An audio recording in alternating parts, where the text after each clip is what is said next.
আসসালামু আলাইকুম বন্ধু, কেমন আছেন আপনারা? আশা করি আপনারা প্রত্যেকে খুব ভালো আছেন। তো চলে আসলাম আমি আবার আপনাদের কাছে নতুন একটি ভিডিও নিয়ে। তো দেখেন বন্ধুরা, প্রথমে সকালে ঘুম থেকে উঠলাম, ফ্রেশ হলাম, বাড়ির প্রত্যেকের জন্যে দুধ চা বানিয়ে রাখলাম ফ্লাক্সে। আর আমি খেলাম লিকার চা। কেন জানেন তো? আমার 2-3 দিন হচ্ছে প্রচণ্ড গ্যাস হচ্ছে, সেই জন্যে আমি একদমই দুধ চাটা খেতে পাচ্ছি না। তাই ওদের সবার জন্য দুধ চা বানিয়ে রাখলাম, কিন্তু নিজের জন্য একটু লিকার চা আদা বিট লবণ দিয়ে বানিয়ে নিলাম। তারপরে সেটা খেয়ে নিয়ে চলে আসলাম ছাদে। ছাদের পটেগুলো প্রচণ্ড ধুলো পড়েছে। আগামীকাল রাত্রে খুব ঝড় হয়েছিল আমাদের এখানে, সেই জন্যে ছাদের পটেগুলো দেখলাম খুব ধুলো ভর্তি হয়ে গেল।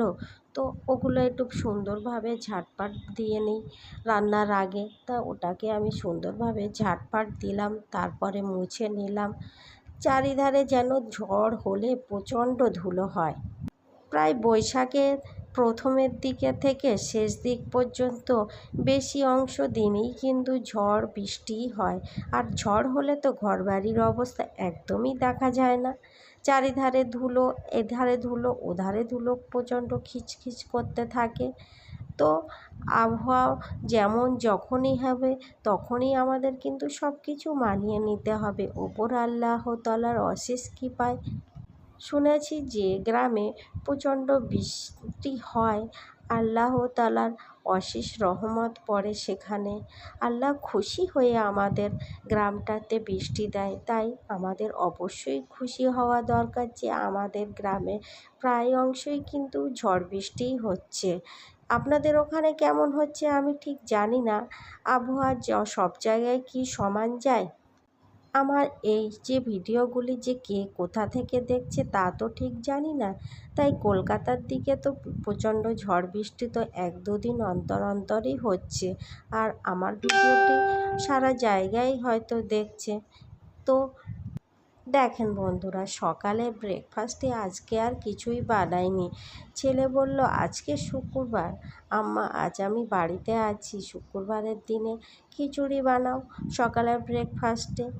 তো আমি বলা মাত্রই খিচুড়ি বানাতে লাগলাম। আর বলল আজকে কিন্তু শুধু প্লেন খিচুড়ি খাবো না, ওর সঙ্গে একটু সয়াবিন দিলেই বেশ মজা লাগে। ও কিন্তু সয়াবিন খেতে প্রচণ্ড ভালোবাসে। তাই আমি ও টিউশনিতে যাওয়ার আগে সয়াবিন কিনে দিয়ে গেল, তো আমি ও আসার আগে মাত্রই আমি কুকারে দিলাম।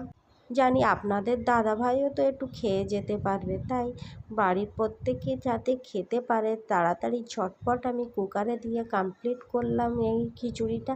বেশ মজাও হয়েছিল সয়াবিনের খিচুড়িটা। তো তারপরে খিচুড়ি খেয়ে নিয়ে সকালের নাস্তা সারলাম।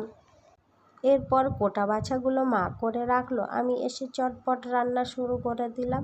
আজকে কি রান্না করব? আজকে রান্না করব সজনের ডাঁটা আলু আর বড় এক সাইজের সাইপন মাছ।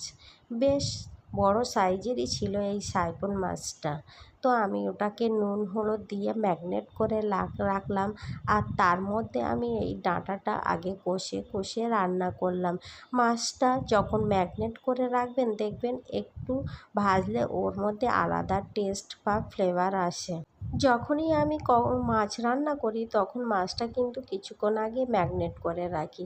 আর এদিকে রান্না করলাম লাল শাক। লাল শাক খেতে আমার মা কিন্তু প্রচণ্ড ভালোবাসে।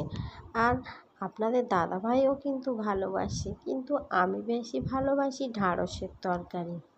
তো এদিকে আমার রান্না বান্না করতে করতে আপনাদের সঙ্গে অনেক রকম গল্প করতে করতে দেখেন আমার রান্নাটা প্রায় কমপ্লিট হয়ে গেল। রান্নাটা নামিয়ে দিয়েই আমি সোজা চলে যাব গোসল করতে। গোসল করে খাওয়া দাওয়া করব। করেই আপনাদের দাদাভাই বাড়িতে আসার কথা আজকে। আজকে কর্মচারীরা কেউ আসেনি, ওই জন্যে হাফ টাইমে এসেই আপনাদের দাদাভাই খেয়ে চলে যাবে। তাই অন্যান্য কাজ আর করলাম না, সোজা গোসল করতেই চলে গেলাম রান্না করে। আর কিছুদিন আগে আমার ট্রাইপডটা ভেঙে গেছিলো, সেটা অবশ্যই আপনাদের সঙ্গে গল্প করেছিলাম। তো একটা আমি ফ্লিপকার্টতে অর্ডার করেছিলাম, কেমন হলো সেটা আপনাদেরকে দেখানো হলো না, তাই এটা আমি আপনাদের সামনে আজকে নিয়ে আসলাম। তো কেমন হলো বন্ধুরা আমার এই ট্রাইপডটা, অতি অবশ্যই একটা কমেন্ট করে জানাবেন। তো আপনাদের প্রত্যেককে জানাই আমার ভালোবাসা আর আল্লাহ হাফেজ।